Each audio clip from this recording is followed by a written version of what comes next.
প্রিয় শিক্ষার্থী বন্ধুরা, দেখো আজকে আরও একটা প্রমাণ তোমাদেরকে দেখাচ্ছি রূপন্তী প্রকাশনীর বই থেকে।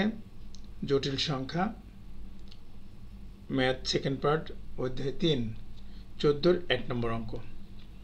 এখানে বলছে যে প্রমাণ করো যে -1 plus root of -3 whole to the power 4 plus -1 minus root of -3 whole to the power 4 equal to -16।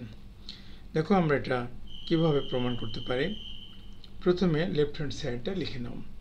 এখানে আমরা বলতে পারি -1 plus root of -3 whole to the power 4 plus -1 minus root of -3 whole to the power 4। দেখো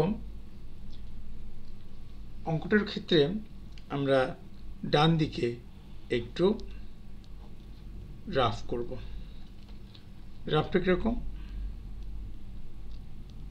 ধরি omega equal to -1 plus root of -3/2। আমি যদি এটাকে omega ধরি তাহলে এখানে অবশ্যই লিখতে পারি যে 2 omega equal to -1 plus root of -3, এবং দ্বিতীয়টাকে লিখব omega square equal to -1 minus root of -3/2। এবার এখান থেকে আমরা লিখতে পারবো 2 omega square equal to -1 minus root of -3। তাহলে একটু খেয়াল করে দেখো, আমরা ডান দিকে এই ওমেগার যে ভ্যালু আছে তার কমপ্লেক্স ভ্যালুর মধ্যে একটাকে ওমেগা ধরলে আরেকটাকে ওমেগা স্কোয়ার ধরতে হয়। তো সেখান থেকে আমরা খুব সহজেই বলতে পারি এটাকে 2 ওমেগা টু দি পাওয়ার 4, বাকিটাকে বলতে পারি 2 omega square whole to the power 4। আমরা ডান দিকের এই নোটটা থেকে সুন্দর মতো আমরা লিখে ফেললাম।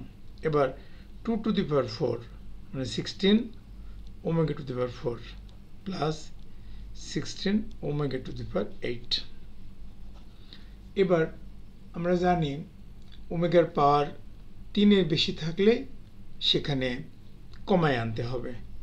তাই 16 ওমেগা টু দি পাওয়ার 4-কে লিখতে পারি ওমেগা টু দি পাওয়ার 8-কে লিখতে পারি ওমেগা স্কোয়ার। এখন এখান থেকে যদি 16 কমন রাখি তাহলে বলতে পারি ওমেগা প্লাস ওমেগা স্কোয়ার। এখন এই ওমেগা প্লাস ওমেগা স্কোয়ার মানে হচ্ছে -1, তাহলে অবশ্যই আমরা বলতে পারি -16, এবং এটাকে বলতে পারি রাইট হ্যান্ড সাইড। তাহলে আমাদের এটা প্রমাণ হয়ে গেল। খুব সহজেই আমরা এটা আরেকবার তোমাদেরকে দেখাচ্ছি। এই টাইপের থাকলে আমরা ওমেগার কমপ্লেক্স ভ্যালুকে একটা ওমেগা ধরবো, -1 প্লাস রুট অফ -3/2, তা থেকে 2 ওমেগা বের করলাম, আর 2 ওমেগা ইকুয়াল টু পেলাম -1 প্লাস রুট অফ -3। একইভাবে অপর কমপ্লেক্স ভ্যালুকে ধরলাম ওমেগা স্কোয়ার, তাহলে আমরা লিখতে পারি omega square equal to -1 minus root of -3/2, সেখান থেকে 2 ওমেগা স্কোয়ার পেলাম। এবার আমরা খুব সহজেই এই মানটা এটাতে রিপ্লেস করলাম, এটাকে এটাতে রিপ্লেস করলাম, এরপর হিসাব করলাম, এখানে হিসাব করলাম, এখানে হিসাব করলাম। এখন এই জায়গাটায় আমি লিখে দিতে পারি omega plus omega square equal to -1। তাহলে 16 - 1 গুণ করলে -16, রাইট হ্যান্ড সাইড। এটা প্রমাণ হয়ে গেল খুব সহজেই।